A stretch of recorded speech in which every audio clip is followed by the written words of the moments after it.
Welcome back to my channel. నిన్నటి క్లాస్లో మనం రోమన్ నెంబర్ 2లో 2 ప్రాబ్లమ్స్ కంప్లీట్ చేసుకున్నామండి. ఇది problem number 3. When the axes are rotated through the angle alpha find the transformed equation. ఇప్పుడు ఏమంటున్నారంటే నిన్నటి ప్రాబ్లమ్స్లో మనకి ట్రాన్స్ఫార్మ్డ్ ఈక్వేషన్ ఇచ్చి ఒరిజినల్ కనుక్కోమన్నారు. ఇప్పుడు ఒరిజినల్ ఈక్వేషన్ ఇచ్చి ట్రాన్స్ఫార్మ్డ్ ఈక్వేషన్ అనేది కనుక్కోమంటున్నారు. ఇక్కడ తీటా ఎంత ఇచ్చారండి? ఆల్ఫా ఇచ్చారు. ట్రాన్స్ఫార్మ్డ్ ఈక్వేషన్ కనుక్కోమంటున్నారు. ఒరిజినల్ ఈక్వేషన్ ఇచ్చారు. దేర్ఫోర్ ఫస్ట్ గివెన్ ఏమి ఇచ్చారు మనకి? థీటా ఈజ్ ఈక్వల్ టు ఎంత అంటున్నారు? Alpha. Next the given original equation ఇచ్చారు కదా, the given original equation is X cos alpha plus why sign alpha is equal to ఎంత? పి. ఇది ఈక్వేషన్ నెంబర్ 1 అనుకుంటున్నాం. మనం ఎప్పటి ఫార్ములాను కనుక్కోవాలంటే ఏ విధంగా అండి? ఇది X dash Y dash X dash, ఇది ఎక్స్ ఇది Y, cos theta sine theta. ఇక్కడ మైనస్ వస్తుంది కదండి, మనకు ఆల్రెడీ తెలుసు. ఇప్పుడు మనము ఎక్స్ వై వాల్యూసే కదా కావాల్సింది. X is equal x dash cos theta minus y dash sin theta, x dash cos theta minus y dash sin theta. అదేవిధంగా y is equal to x dash sin theta plus y dash cos theta.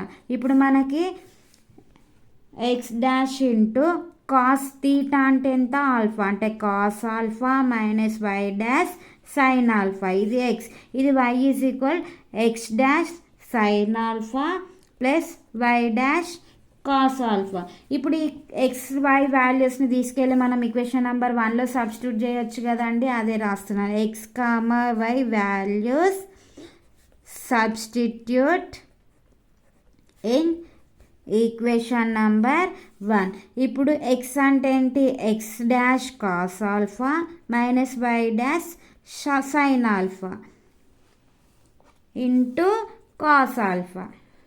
అదేవిధంగా plus y అంటే x dash sin alpha plus y dash cos alpha into ఇక్కడ ఏముంది? Into sin alpha is equal p. ఇప్పుడు దీన్ని మనము x dash into cos alpha into cos alpha ఏమవుతుంది? Cos square alpha minus y dash into sin alpha cos alpha.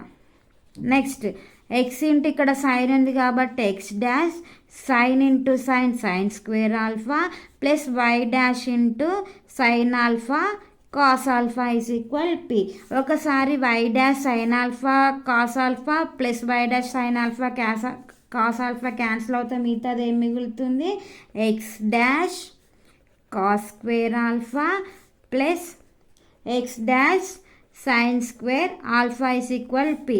ఒకసారి observe చేస్తే x డాష్ని common తీయచ్చు కదా. ఎక్స్ డాష్ కామన్ తీస్తే cos square alpha plus sign square alpha is equal p. ఒకసారి trigonometry identical ప్రకారం cos square theta plus sine square theta value ఎంత అవుతుంది? 1 అవుతుంది. అంతే కదా. ఇదేంటి? ట్రిగ్నామెట్రీ ఐడెంటికల్ ప్రకారం cos theta plus sine square theta 1 అవుతుంది. అంటే ఇది టీటా ప్లేస్లో ఆల్ఫా ఉందిగా, ఇది మొత్తం 1 అవుతుందిగా. ఎక్స్ డాష్ ఈజ్ ఈక్వల్, ఇది దీని యొక్క value 1 is equal p. Therefore x dash X dash is equal p. Therefore transformed ఈక్వేషనే కదా మనకు వచ్చింది. Therefore transformed equation is x dash is equal p. మళ్ళీ ఒకసారి ప్రాబ్లం చెక్ చేసుకుందామండి. When the axes are rotated through the angle అంటే theta is equal to alpha ఇచ్చారు. Find the transformed equation అంటున్నారు. ట్రాన్స్ఫార్మ్ ఈక్వేషన్ మనం కనుక్కోవాలి. మనకు ఒరిజినల్ ఈక్వేషన్ ఇచ్చారు. Given theta is equal to alpha. Original equation number 1 అనుకుంటున్నాం. ఇది ఆల్రెడీ మనకు తెలుసు. ఇప్పుడు మనకి ఎక్స్ అంటే x dash cos theta minus y dash sin theta. అదేవిధంగా y is equal to x dash sin theta y dash cos theta. ఇప్పుడు ఈ వాల్యూస్ని మనము ఈక్వేషన్ నెంబర్ 1లో సబ్స్టిట్యూట్ చేస్తే మనకు కావాల్సిన ట్రాన్స్ఫార్మ్ ఈక్వేషన్ అనేది వస్తుంది. Please subscribe my channel. Thank you all.